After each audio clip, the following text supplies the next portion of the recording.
Bon matin, Église Le Sentier, ici Pasteur Dominique. Je suis vraiment content d'être ici ce matin pour vous présenter le prédicateur invité, Jonathan Labelle. Jonathan Labelle était pasteur de la jeunesse à l'Église à Mascouche avant Sergueï, qui est notre pasteur jeunesse aujourd'hui. Et ça fait bien des années qu'on est amis, lui et moi. On a été des partenaires de redevabilité dans le ministère de la jeunesse dès le début de mon ministère à la jeunesse. Et aujourd'hui, pasteur Jonathan est implanteur de l'église La Cité à Laval. Une église qui a été implantée pendant la pandémie. Vraiment, il faut le faire. Et vous allez voir, Jonathan va nous raconter des histoires de comment Dieu est en train de vraiment faire une belle œuvre à Laval avec La Cité. Depuis maintenant quelques semaines, il se rencontre au Cinéplex à Laval. Il y a une cinquantaine de personnes qui tournent autour du noyau de l'Église. Et en plus, ils aimeraient ça pouvoir débuter leurs activités officielles avant la fin de l'année 2021. Donc, sur ce, je vais laisser pasteur Jonathan se présenter, nous apporter le discours de ce matin. Et je vous souhaite vraiment une bonne écoute. Hey, bonjour l'Église Le Sentier de Gatineau. Comme vient de le dire Dominique, mon nom c'est Jonathan. Je suis le pasteur implanteur de la Cité Laval et c'est moi ce matin qui ai la joie de vous apporter la prédication. Mais avant de pouvoir aller justement à cette prédication, je veux juste vous donner quelques petites nouvelles de notre prochaine implantation. Vous savez, je suis l'implanteur de l'Église La Cité à Laval. Vous savez, depuis des années, je me prépare à démarrer cette église-là à Laval. Puis, il nous arrive plein d'aventures, mais Dieu, il est présent avec nous. Dieu, il nous bénit dans cette aventure-là. Et je veux premièrement vous remercier ce matin parce que je sais que vous priez pour nous. Vous nous soutenez financièrement. Et honnêtement, si ce n'était pas des églises comme vous qui nous soutiennent dans la prière, qui nous soutiennent financièrement, on ne serait pas où est-ce qu'on est aujourd'hui. Vous savez, la Cité Laval n'est pas encore officiellement lancée. Je suis encore à l'étape de pouvoir mobiliser le noyau pour pouvoir lancer cette église-là. Juste pour vous donner une idée rapide là, de où est-ce qu'on en est. Nous, on a eu notre premier rassemblement public, notre première soirée vision le 20 février 2020. Je ne sais pas si vous savez, là, mais 20 février 2020, c'est 3 semaines avant le début de la pandémie. Donc, nous, on commence notre première soirée vision où est-ce qu'on lance ça, mon ami, l'église. On est dans une salle à Laval, quasiment une centaine. Ça va super bien. Puis après ça, boum, on tombe dans un temps de pandémie. Actuellement, aujourd'hui, là, on en est à notre 5e départ de l'église à Laval parce que là, on a des fermetures, on recommence, on perd notre local, retrouve un local, ça referme, retourne en ligne dans un local, ferme, retourne en ligne encore. Et en ce moment, on est à notre 5e départ en à peine 1 an. Mais vous savez quoi? Dieu il est là. Dieu est présent, il prend soin de nous. On a des beaux fruits qui sortent de l'église de la Cité Laval. Je veux juste vous dire, là, on a fêté le 1 an. Pas fêté, je dirais, souligner le 1 an de pandémie en début mars avec 2 baptêmes.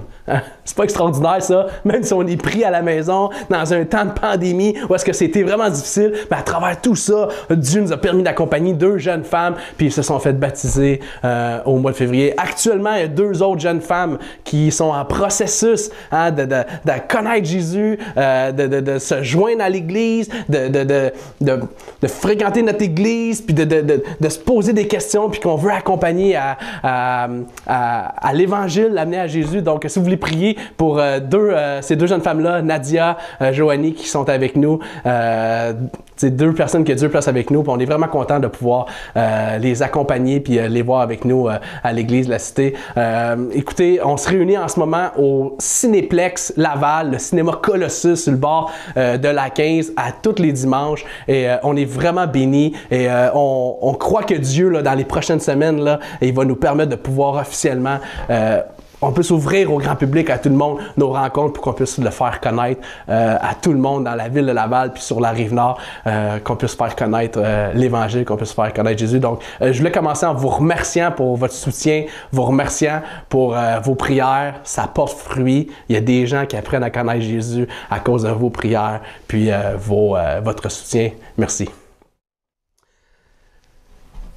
Ce matin, je voudrais te poser la question, est-ce que tu passes un moment difficile. Est-ce qu'en ce moment, tu vis une épreuve dans ta vie? Comment réagis-tu? À quoi ou à qui t'accroches-tu quand tu passes un moment difficile? Vous savez, en me préparant cette semaine pour ce matin, je réfléchissais à des moments où est-ce que j'ai vécu de l'adversité ou des moments difficiles. Puis, je me suis rappelé un moment où est-ce que j'ai vécu des choses vraiment intenses. Vous savez, là, ceux qui me connaissez, là, je suis quelqu'un qui est vraiment intense. J'aime ça, moi, avoir des émotions fortes. J'étais un aventurier, j'étais un passionné. Puis, je me suis rappelé que, v'là 17 ans, hein, en 2004, j'avais l'opportunité d'aller travailler en Colombie-Britannique, puis en Alberta, pour planter des arbres. Planter des arbres, c'est une job qui est vraiment, mais vraiment difficile. OK? Pendant des mois, des semaines, tu es dans une autre province, juste en partant, là, dans une autre province, dans une autre culture, dans une autre langue que je ne maîtrise pas. Je me vois encore en train de débarquer de l'autobus voyageur. J'ai pris l'avion jusqu'à Edmonton, puis après ça, j'ai pris l'autobus jusqu'à Colombie-Britannique avec mes valises. Je baragouinais à peine quelques mots en anglais, prends le téléphone puis appelle quelqu'un, yes, it's Jonathan, I'm there. You know? Puis là, les gens ils viennent me chercher. Puis vous savez, je sais pas si vous connaissez un peu le travail de planter des arbres, mais t'es loin de ceux que t'aimes. Tu vis beaucoup de solitude quand t'es là-bas, loin, dans le bois, puis tu plantes des arbres. C'est physiquement éreintant. C'est super difficile. On dit que quelqu'un qui plante des arbres brûle en moyenne entre 5 et 7 000 calories par jour. Ça, c'est plus que 3 fois ce qu'on brûle normalement dans une journée. Tu dois travailler fort, peu importe la température. Je me rappelle, il y a des journées, dans la même journée quasiment, là, neigeait, pleuvait, grêlait, t'es dehors, hein, t'es pas à l'abri des intempéries. Tu travailles tellement fort que tu dois boire à peu près 8 à 10 litres d'eau par jour. Il fallait tellement que je boive d'eau qu'à un moment donné, l'eau ne m'hydratait même plus assez. Je devais rajouter de la poudre de boissons énergisantes, pas énergisantes, mais du Gatorade avec des minéraux pour m'aider. Puis l'eau que je buvais était au gros soleil toute la journée. Puis là, tu bois de l'eau chaude en plein milieu du bois. Tu dors dans une tente, tu travailles fort, tu travailles physique toute la journée, puis le soir, tu vas te coucher dans ta petite tente. Tu vis dehors, il n'y a pas de toilette, tu vas aux toilettes dans une cabane qui a été faite au-dessus d'un trou. Tu dois dormir beaucoup pour récupérer, tu dors dehors, pas super confortable. Puis, je trouvais ça vraiment difficile. J'étais loin de tout le monde, c'était éprouvant. Cette expérience-là a travaillé ma patience, cette expérience-là a travaillé ma persévérance. Puis je suis retombé sur un courriel que j'ai écrit à mes amis. Je vais vous le lire ce matin.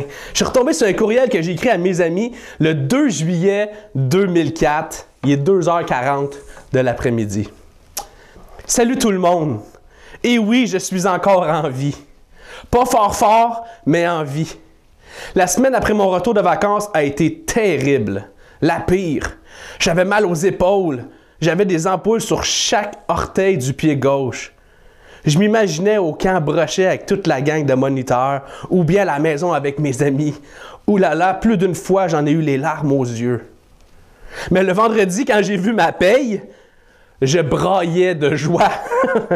Plus du double de mon ancien job. Là, ça va mieux. Ça fait 2 semaines qu'on a recommencé et on a repris le beat. Cette semaine, j'ai battu mon record d'arbres. Lundi, j'ai planté 3000 arbres dans ma journée. Je courais comme un fou à la fin de la journée pour pouvoir franchir le cap du 3000. Disons que j'étais fier de moi à la fin de la journée. Il ne reste qu'un mois de travail et après, je passerai 2 semaines à voyager dans l'Ouest. Wow, mon rêve, quoi! Je dois être de retour dans la belle province vers le 17 ou le 18 août. J'ai vraiment hâte de vous revoir. Je dois vraiment faire attention quand je pense à vous, car si j'y pense trop, je deviens découragé. Mais je sais que ces 4 semaines vont passer très vite. Dans quelques jours, dans 10 jours, on repart en Colombie-Britannique pour notre dernier contrat de l'été. On va avoir 3 jours de congé entre les 2 contrats, ça va faire du bien. Bon, je vous laisse en vous disant que ça va bien. Inquiétez-vous pas pour moi, même si parfois c'est tough. Je vais super bien. À plus, John. Vous savez, juste relire ça cette semaine, je devenais tout émotif parce que c'était vraiment un moment où est-ce que je me sentais vraiment seul. Ceux qui me connaissaient, là, vous savez, j'en ai fait là, des expériences de fou. J'ai été dans l'armée, des cadets, hein, j'ai fait du saut en parachute, je fais de la plongée sous-marine, je suis parti là, missionnaire au Nouveau-Brunswick des mois. J'en ai fait des expériences, mais je vous dis, celle-là a probablement été une des plus difficiles sur mon moral, une des plus éprouvantes sur ma patience puis ma persévérance parce que c'était tough à tous les niveaux. Puis vous savez, le texte qu'on va lire ce matin, Jacques s'adresse à des gens qui vivent des choses difficiles. Jacques, il veut les encourager dans les moments éprouvants dans lesquels qu'ils vivent, puis il veut les encourager puis les aider à garder les yeux à la bonne place. Puis ce matin, j'aimerais qu'on puisse lire ensemble Jacques au chapitre 5, versets 7 à 11. Jacques 7, 5 à 11 nous dit: Soyez donc patients, frères et sœurs, jusqu'au retour du Seigneur. Voyez le cultivateur, il attend le précieux fruit de la terre en faisant preuve de patience envers lui jusqu'à ce qu'il ait reçu les premières et les dernières pluies. Vous aussi, soyez patients. Affermissez votre cœur, car le retour du Seigneur est proche. Ne vous plaignez pas les uns des autres, frères et sœurs, afin de ne pas être jugés. Voici que le juge se tient à la porte. Mais frères et sœurs, prenez pour modèle de patience dans la souffrance les prophètes qui ont parlé au nom du Seigneur. Nous disons heureux ceux qui persévèrent. Vous avez entendu parler de la persévérance de Job et vous avez vu la fin que le Seigneur lui a accordée, car le Seigneur est plein de tendresse et de compassion. Dans le texte de ce matin, on voit que Jacques demande aux croyants qui souffrent, qui trouvent ça difficile. Hein? Vous savez, on voit dans la lettre, dans l'épître de Jacques, que Jacques s'adresse à des croyants qui sont dispersés, hein? Puis qui vivent des souffrances. Puis là, chapitre 5, on est à la fin, là, il est en train de rapper un peu, il est en train de conclure hein? Toute sa lettre. Puis une des choses qu'il fait, c'est qu'il les encourage à persévérer, même si c'est tough. Il encourage l'Église ensemble à persévérer. Puis on voit que Jacques leur demande à ceux qui souffrent d'être patients, d'être persévérants, que malgré les moments difficiles qui passent, ça vaut la peine d'être patient et persévérant. La première chose qu'on voit qui nous saute aux yeux, qui est évident dans ce texte-là, c'est celle-ci, c'est que même si c'est difficile, même si l'épreuve est tough, ça vaut la peine d'être patient et persévérant. C'est ce que Jacques nous dit. Ça vaut la peine de s'accrocher, d'être patient puis d'être persévérant. Même si c'est tough, en Jésus, ça vaut la peine. Pourquoi est-ce que ça vaut la peine d'être patient et persévérant? Premièrement, parce que l'épreuve du chrétien, elle est toujours temporaire. L'épreuve du croyant, Jacques il dit au croyant, là, l'épreuve dans laquelle tu passes là, est pas permanente. C'est encourageant, ça? L'épreuve que tu vis, là, t'es pas pris là-dedans pour toujours. T'es pas pris là-dedans de manière permanente. C'est juste temporaire. Il nous donne l'exemple de Job. Il dit Job qui a beaucoup souffert a quand même terminé sa vie en beauté. Oui, il y a eu un moment difficile dans la vie de Job. L'épreuve était difficile. Sa patience et sa persévérance ont été mis à l'épreuve. Verset 11, il nous dit, vous avez entendu parler de la persévérance de Job et vous avez vu la fin que le Seigneur lui a accordée. Vous savez, quand il est question de souffrance dans les Écritures, un des premiers personnages qui nous vient souvent en tête, c'est Job. Job, c'est un homme juste et Job a presque tout perdu. Job a perdu ses bœufs. Job a perdu ses serviteurs, ses employés. Il a perdu son troupeau de brebis. Il a perdu ses chameaux. Il a perdu ses fils. Il a perdu la santé. Et il ne lui restait presque plus rien. Même sa femme, il disait, maudit Dieu, puis au moins tu vas t'en sortir. Mais Job 1, 22 nous dit, dans tout cela, Job ne pécha pas. Il n'attribua rien d'inapproprié à Dieu. Bien que ça ait été difficile pour Job, le texte nous dit, puis on voit dans l'histoire de Job que c'était juste temporaire, que c'était pour un temps. Dieu a permis pour un temps qu'il passe à travers une épreuve, qu'il passe à travers des souffrances, mais c'était pas permanent. Il a fini sa vie beaucoup mieux que ce l'était avant qu'il ait cette épreuve dans sa vie. Même pour Jésus, hein, vous savez, quand on parle de souffrance, oui, Job, mais quand on parle de souffrance des Écritures, on pense à Jésus. Même Jésus, la souffrance et l'épreuve qu'il a vécue en venant sur la terre, en incarnation, qui s'est incarné, hein, qui a vécu, qui n'avait pas de maison, qui a été rejeté par les leaders de son peuple, que lui aimait, s'est fait abandonner par ses disciples, il a été abandonné du Père à la croix. Toute cette épreuve, cette souffrance-là, n'était que temporaire et non permanente. Et la raison pourquoi il a tout été faire ça, c'était pour réconcilier sa création avec lui-même, avec le Père, pour pouvoir jouir éventuellement de cette relation-là avec la création et de revenir dans la joie ou dans le plan qu'il y avait au début. Ça n'enlève rien à sa souffrance, mais Jésus savait que c'était pour un temps seulement. Puis il savait qu'est-ce que ça allait produire dans l'avenir. Sachant que l'épreuve de Job et de Jésus était temporaire, sache ce matin que l'épreuve et la souffrance que tu vis, elle est aussi temporaire et pas permanente. L'épreuve et la souffrance du croyant, elle est toujours temporaire. Hein? Le texte, il nous le dit au verset 7, soyez patients, frères et sœurs, jusqu'au retour du Seigneur. Yeah! C'est tough! Hein? Mais sois patient jusqu'à son retour, parce que le bout de tough que tu vis là, il va prendre fin à un moment donné. Ce matin, si tu es dans l'épreuve et dans la souffrance, que ce soit une épreuve qui est lourde, qui est tough, ou que ça soit moins tough, sache ceci, elle n'est pas permanente. Non seulement elle est temporaire, mais même les Écritures nous disent elle est rien comparée au poids de gloire qui s'en vient quand sa venue va arriver. Hey, Paul, il dit dans 2 Corinthiens 4, versets 17 et 18, il dit « Car nos légères afflictions du moment présent... » Là, je vais juste faire un petit time-out. Paul, il dit « nos légères afflictions ». Je ne sais pas si vous savez, là, mais Paul, là, il énumère dans justement ses épîtres aux Corinthiens les souffrances qu'il a vécues à cause de l'Évangile. Hein, il a été laissé pour mort, il a fait naufrage, il a reçu des coups de fouet, il a été battu à plusieurs fois. Puis ça, il dit, c'est sans compter toutes les fois que les églises, toutes les troupes que les églises m'amènent. Hey!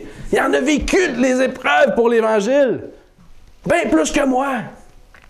Mais il dit, toutes ces légères afflictions-là, du moment présent, ne sont pour nous au-delà de toute mesure. Excusez, je vais relire. Car nos légères afflictions du moment présent produisent pour nous au-delà de toute mesure un poids éternel de gloire. Parce que nous regardons non point aux choses visibles, mais à celles qui sont invisibles. Car les choses visibles sont passagères et les invisibles sont éternelles. La souffrance actuelle que tu vis, elle est temporaire et puis je ne veux pas la diminuer parce que je sais que ce matin, il y a des gens que tu m'écoutes puis tu te dis « Jonathan, tu n'as aucune idée de ce que je vis. » Puis tu as raison. Je ne suis pas dans tes souliers ce matin. Je ne peux pas savoir c'est quoi la souffrance, l'épreuve qui est devant toi en ce moment. Mais sache qu'elle est temporaire.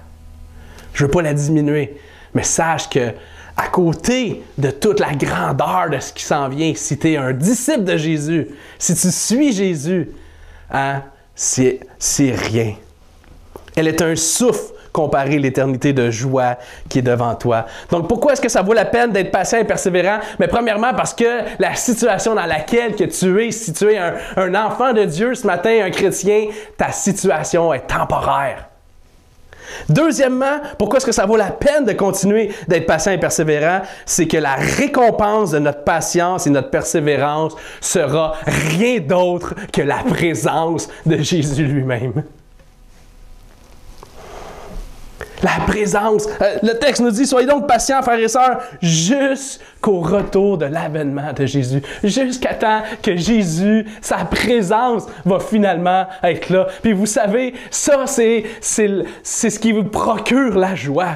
Ça, c'est ce qu'on soupire, le cœur humain soupire après.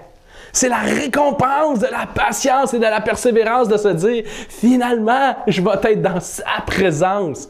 C'est sa présence qui est la récompense. C'est sa présence qui est cette joie qui va nous apporter de pouvoir, lorsqu'on va sortir de cet état temporaire-là. Mais vous savez quoi? Ça, dans mon cœur, je ne veux pas me l'avouer, mais j'ai beaucoup de misère à croire que c'est vraiment la présence de Jésus qui va en valoir la peine, qui en vaut la peine, qui est ma récompense. Je pourrais plutôt croire, ou mon cœur a plutôt tendance à croire que la raison pour laquelle ça vaut la peine de persévérer lorsque je souffre, c'est que quand Jésus va revenir, ça va être plus confortable. Il n'y aura plus de pleurs après la venue de Jésus. Il n'y aura plus de souffrance après la venue de Jésus. Tout va être parfait après la venue de Jésus. Bien que tout ça, c'est beau, c'est pas vraiment ce qui est merveilleux de la venue de Jésus. Ça, c'est les bienfaits de sa présence et de sa venue. Ce qui est merveilleux de sa venue, c'est sa présence. Tout court, that's it. Point final. La présence de Jésus, c'est suffisant. C'est ça qui est notre vraie joie.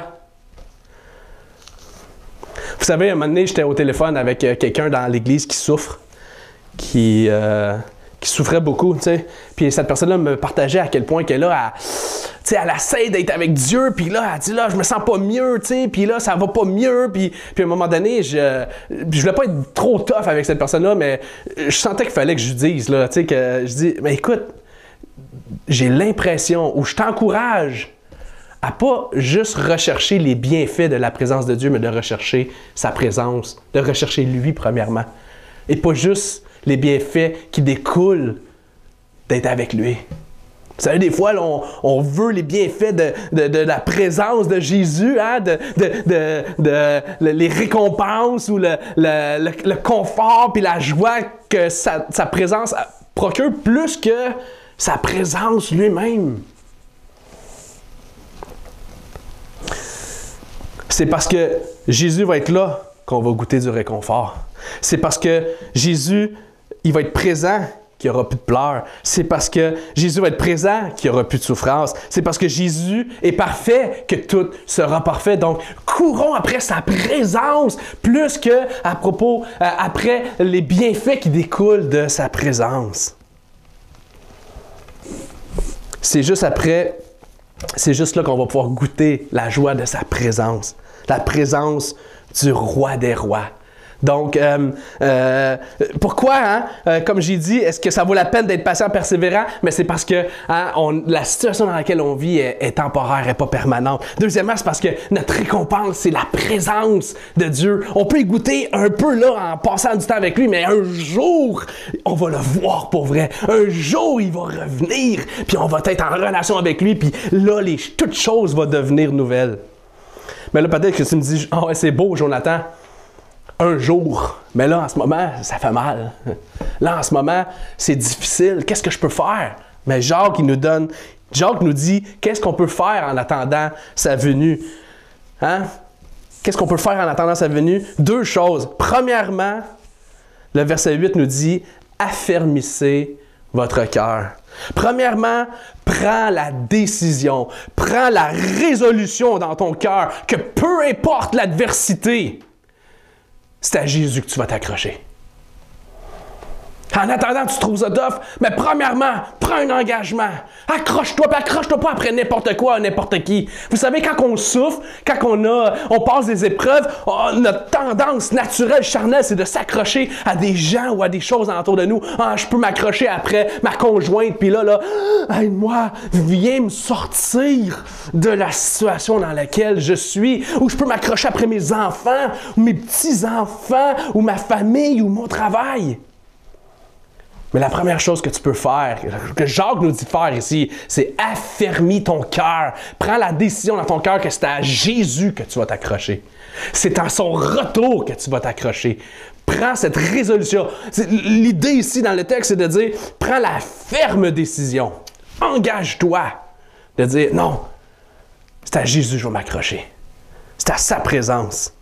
Je ne sais pas après quoi tu peux avoir la tendance de t'accrocher, mais ce que Jacques dit, puis ce que je te soulève ici, puis ce que Dieu il veut te dire ce matin, c'est que c'est à Jésus que tu as besoin de t'accrocher.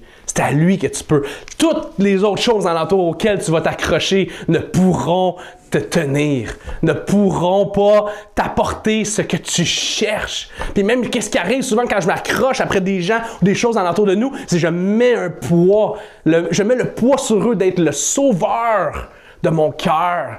Et personne ni rien n'a été créé pour être le sauveur de notre cœur, sauf Jésus. Ces gens-là devraient être toujours des flèches qui nous pointent vers le sauveur ultime, qui est Jésus, qui est notre ancre, qui est notre rocher sur lequel on peut s'accrocher. Donc, quoi faire en attendant? Premièrement, accroche-toi à Jésus. Et deuxième chose que tu peux faire, ne crois pas aux mensonges de ton cœur.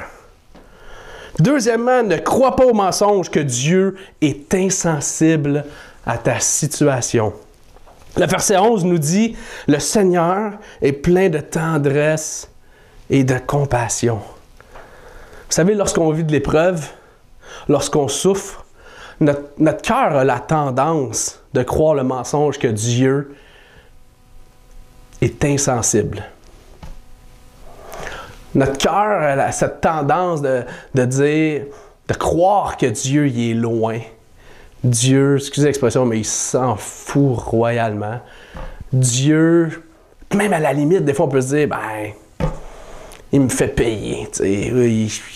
Il est même content de voir dans la situation dans laquelle je suis parce que je me suis mis les pieds dans les plats.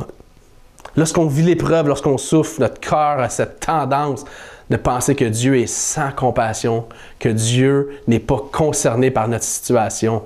Et ce que je veux te dire ce matin, ce que Jacques nous dit ici, c'est que c'est tout le contraire. Accroche-toi à la compassion de Dieu, parce que Dieu est rempli de compassion. Dieu il est rempli de miséricorde. Le terme dans la seconde 21, il dit il est rempli de tendresse envers ceux qui souffrent. Il est concerné par ceux qui souffrent. Donc, quand que ton cœur te dit, quand dans ta tête tu te dis ah, « Dieu, il est loin, il se fout de moi », dis « Non, c'est pas vrai ». Reviens à cette décision que tu as dit de dire « Non, Jésus, il est suffisant, c'est à lui que je vais m'accrocher ». Puis non, je ne croirai pas ce mensonge de dire que Dieu est indifférent à ma situation. C'est un mensonge, c'est le plus vieux mensonge au monde. Dieu est pas bon. Dieu t'aime pas. Dieu ne veut pas vraiment ton bien. Hein? On voit ça dans le jardin.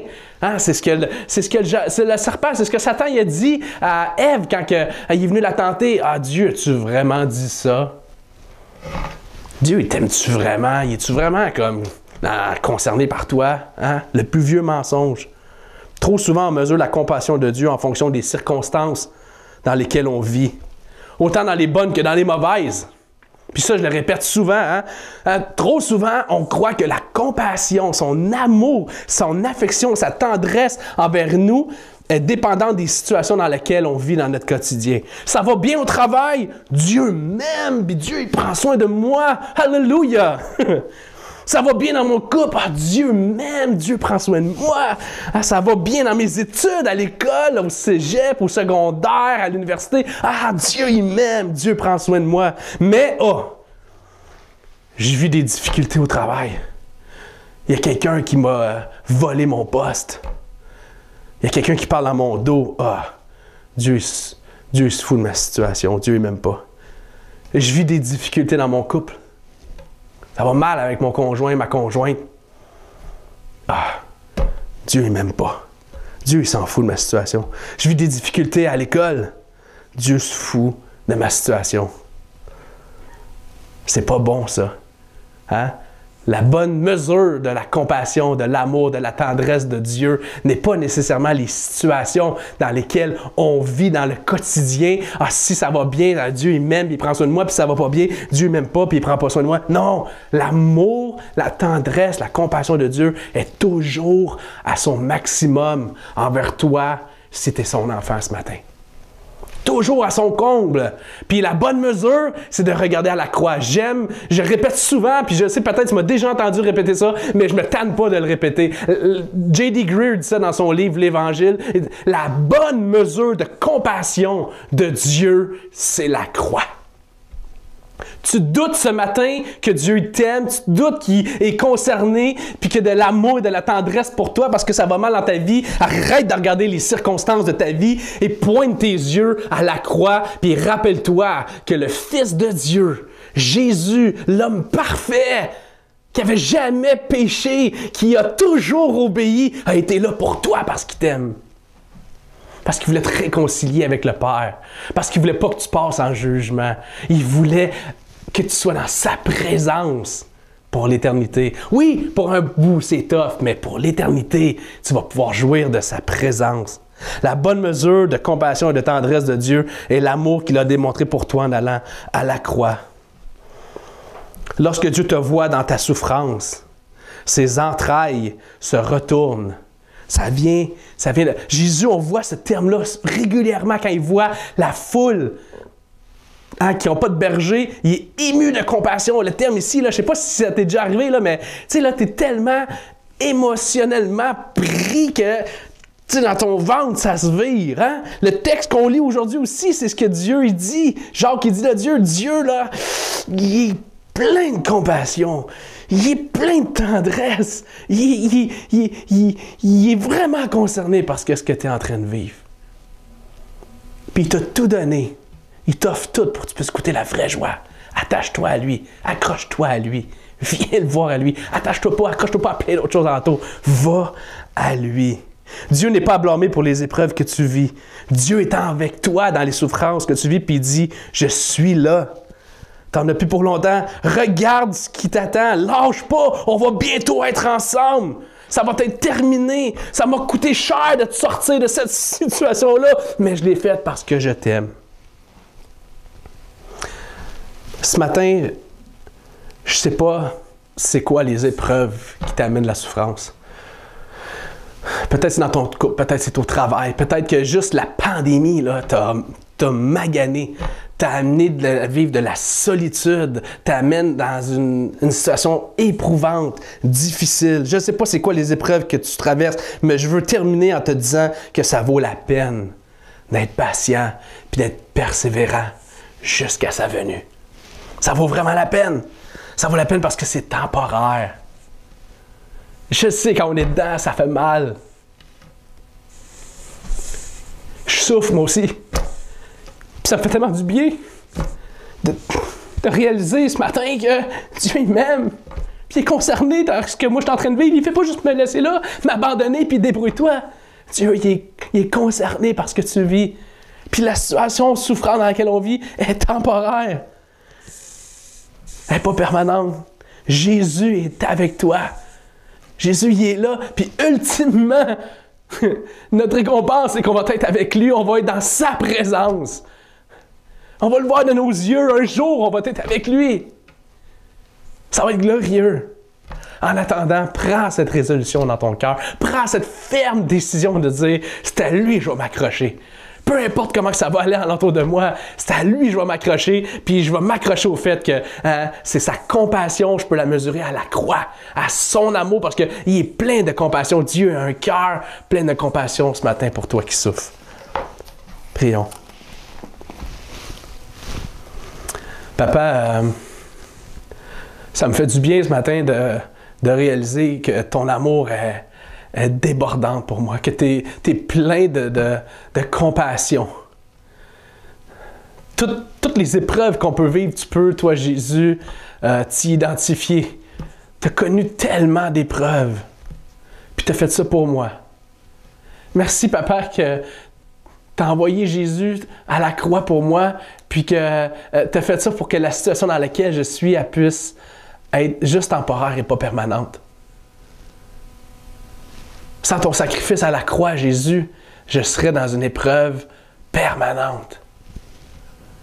Mais grâce à ton sacrifice, c'est juste temporaire.